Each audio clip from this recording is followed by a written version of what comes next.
ဟိုတော့ငါပပဲလုပ်ငန်းနဲ့အသက်မွေးဝမ်းကြောင်းလုပ်ပြီးတော့ရက်တီလာကြတဲ့မိဘနှစ်ပါးနဲ့တူရီတော်သားလေးတယောက်အားလုံးပေါင်းမိသားစု3ယောက်ဟာပြေးပြေးလဲလဲနဲ့မတောက်မတမကြောက်မကြနဲ့နေလာခဲ့ကြတဲ့ဖခင်လို့သူကပပဲလုပ်ငန်းလုပ်ပြီးတော့မိခင်ဖြစ်သူကခြံနှွမ်းစိုက်ပျိုးရေးလုပ်ငန်းလုပ်ရင်းချက်ပြုတ်လျှော်ဖို့ပေါ့သားလေးကတော့တူရီတော်သားလေးမို့ဘာမှမခိုင်းပဲနဲ့ထားလာခဲ့ကြတနေ့မှာတော့ဖခင်ဖြစ်သူကငါတို့အခုအလုတ်လုံနိုင်တော့မို့လောက်ကိုင်းပြီးတော့ပြေးလဲနေပြီမဲ့တနေ့ငါတို့အိုမင်းမစွမ်းလို့မလုံနိုင်တဲ့အခါဘယ်လိုလုပ်ကြမလဲငါတို့ရဲ့တူရီတော်သားကလည်းဘာမှမလုပ်ပဲဒီအတိုင်းနေလာခဲ့တယ်ငါတို့အိုမင်းမစွမ်းတော့ရင်ငါတို့မိသားစုတာဝန်ဘယ်သူကထမ်းတော့မှလဲငါတို့မရှိတော့ရင်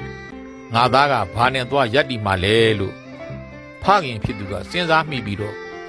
သူသားကိုအလုတ်ထွက်လုပ်ပြီးငွေသွားရှာဖို့ခိုင်းခဲ့တယ်သားကလည်းလှုပ်ရှားမရှိတော့အလုတ်မလုပ်ချင်းမိခင်ဖြစ်သူကလည်းသူသားကိုမလှုပ်စေခြင်းပါဘူးဒါပေမဲ့လေဖခင်ရဲ့စကားကိုဘယ်သူမှမလွန်ဆန်ရဲတော့မိခင်ဖြစ်သူကသူသားကိုငွေတင်းပြားလေးတစ်ပြားပေးလိုက်ပြီးတော့သားသွားအပြင်မှာသွားနေ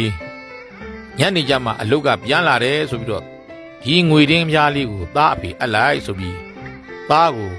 ငွေတင်းပြားလေးကိုပေးလိုက်ပြီးတော့လွှတ်လိုက်တယ်သားကလည်းတနေ့ကုန်ရှောက်လဲပြီးညနေကျမိခင်ပေးလိုက်တဲ့ငွေတင်းပြားလေးကိုသူအလုတ်လို့ရလာတဲ့ပုံစံနဲ့ဖခင်လက်ထဲကိုထည့်လိုက်တယ်ဖခင်ဖြစ်သူကငွေတင်းပြားလေးကိုကိုဘက်ဒီဘက်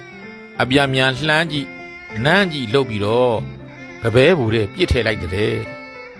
သားလုပ်တဲ့သူကလည်းဘာမှမဖြစ်ပါဘူးဒီတိုင်းကြည့်နေခဲ့ဒီတော့ဖခင်ဖြစ်သူက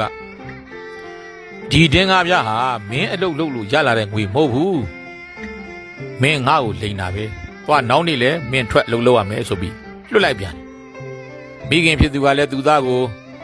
တင်းကားတစ်ပြားပေးလိုက်ပြီးတော့အရင်ကနေလိုပါပဲလွတ်လိုက်ပြန်ညနေပြန်လာရင်တော့အလုပ်လုပ်လာတဲ့ပုံစံဖြစ်အောင်ချွေးရီတန်တွေဖြစ်လာအောင်လှုပ်လာခဲ့လို့မိခင်ကသားကိုမှားလွှတ်လိုက်တယ်နောက်နေ့လဲအရင်နေ့လိုပါပဲထူးတာဆိုလို့ချွေးတွေဖုန်တွေလူလာလို့အလုတ်လှုပ်လာဟန်ရှိပေမဲ့ငွေတင်းကားပြားကိုဖခင်လက်ထဲထည့်လိုက်တဲ့အခါဖခင်ကအပြန်ပြန်လန်းလန်းကြည့်ငွေတင်းကားပြားလေးကိုနမ်းကြည့်ပြီးတော့ဘပဲဘူတဲ့ပြစ်ထည့်လိုက်ပြန်တယ်ဒီတော့လေသားဖြစ်တဲ့သူကလည်းဘာမှမဖြစ်ပါဒီတော့ဖခင်ကမင်းငါ့ကိုလိမ်မြန်ပြီဒီနေ့လဲမင်းအလုတ်လှုပ်လာတာမဟုတ်ဘူး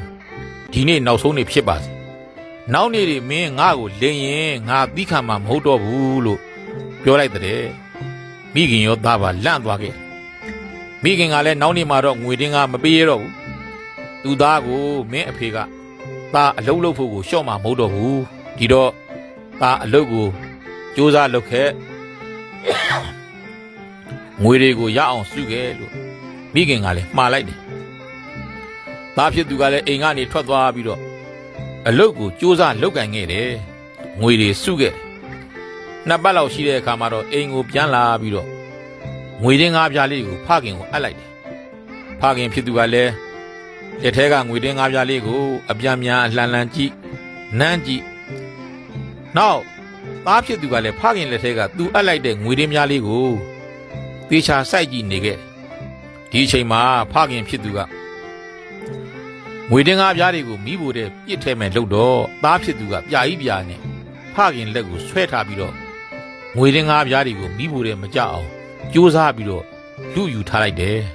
ဒီတော့ဖခင်ဖြစ်သူကပြုံးပြီးတော့ဒီငွေတင်းကားပြားတွေကတော့မင်းလှုပ်အားနဲ့ရလာတာသိကြပြီလို့ပြောလိုက်ဒီမဲ့သား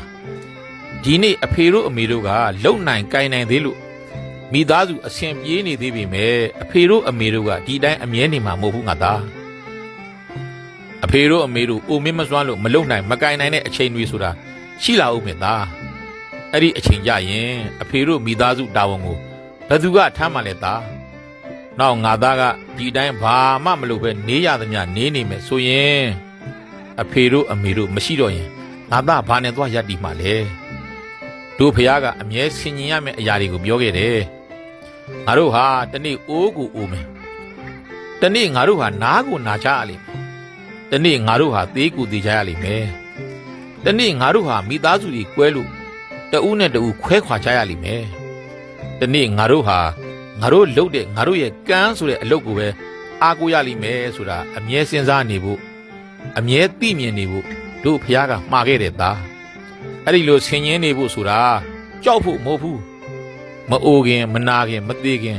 မကွဲချခင်ကိုလှုပ်တင်တာတွေလှုပ်ထားကြဖို့ဆင်ញင်ရတာငါသားဒါကြောင့်အဖေတို့အမေတို့မအိုသေးခင်မနာသေးခင်သားကိုအဖေကအလုတ်လုတ်ခိုင်းတာသားအရှင်ပြေးနေတဲ့ဒီနေ့တွေလောက်ပဲမြင်းမနေနဲ့သားအရှင်မပြေနိုင်တဲ့နောင်အနာဂတ်တွေအတွက်လေကျိုးမြင်ရမယ်သားနောက်ငွေဆိုတာကိုယ်တိုင်လုတ်ကန်ရှာဝေထားတဲ့ငွေကိုမှတန်ဖိုးထားတဲ့သားပထမနေ့သားရှားလာပါတယ်ဆိုတဲ့ငွေနဲ့ဒုတိယနေ့သားရှားလာပါတယ်ဆိုတဲ့ငွေကိုအဖေကမိဖို့တဲ့ပြစ်ထက်လိုက်တော့သားဘာမှသိမ့်မခံစားရဘူးအေးစေးအဲ့ဒါသားကိုယ်တိုင်ရှားထားလို့ရတဲ့ငွေမဟုတ်လို့သားမှာနှစ်မျိုးအမှန်တန်ဖိုးထားမှမသိတာသားဟောဒီနေ့သားပင်ပင်ပန်းပန်းနဲ့ရှားလာတဲ့ငွေကိုအဖေကမိဖို့တဲ့ထဲ့မဲ့လှုပ်တော့သားအတင်းလူခဲ့တယ်မဟုတ်လားအဲ့ဒါသားကိုယ်တိုင်ရှားလာခဲ့တဲ့ငွေဖြစ်လို့တန်ဖိုးထားရကောင်းမှသိလာတာသားဒါဟာကိုယ်တိုင်အလုတ်လုတ်ငွေရှာခြင်းရဲ့အကျိုးကျေးဇူးပဲအလုတ်လုတ်တက်လာမယ်အလုတ်ကိုလုတ်ချင်လာမယ်အလုတ်လုတ်လို့ရလာတဲ့ငွေကိုတန်ဖိုးထားမှသိလာငွေရှာရတာမလွယ်ဘူးဆိုတာနားလည်ပြီးတော့ငွေတန်ဖိုးကိုသိမြင်လာမယ်ဒါအလုတ်လုတ်ငွေရှာရခြင်းရဲ့တန်ဖိုးတွေပဲသားကိုယ်တိုင်အလုတ်လုတ်ငွေမရှာပဲမိဘလှုပ်စားထိုင်သုံးနေတဲ့သားသမီးတွေဟာအလုတ်လုတ်ချင်စိတ်လည်းမရှိကြဘူးမိဘစီလက်ဖြန့်တောင်းနေတဲ့ငွေကရလာတော့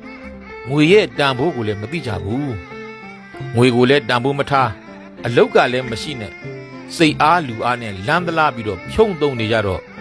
သူတို့ရဲ့အနာဂတ်ဟာဘယ်တော့မှตาကောင်းရတနာဆိုတာဖြစ်လာမှာမဟုတ်ဘူးသားပြောဆိုဆုံးမခဲ့တယ်ဖခင်ကမိခင်ဖြစ်သူကလည်းဘေးကနေပြုံးလို့သားဖြစ်သူကလည်းလက်ယုံနေတင်းလို့ပေါ့ဖခင်ဖြစ်သူလည်းနောင်ရည်အတွက်စိတ်အေးသွားတဲ့ခံစားမှုတွေနဲ့ကျေနပ်လို့ပေါ့ပုံမြင်လေးကတော့ဒါပါပဲပြောဆိုမှုကလည်းနည်းနည်းရှည်သွားတဲ့အတွက်ကြောင့်ဒီနေရာမှာပဲညီကုန်းချုပ်လိုက်ပါမယ်အားလုံးကျမ်းမာချမ်းသာစွာနဲ့ပျော်ရွှင်စွာဘဝကိုဖြတ်သန်းနိုင်ကြပါစေ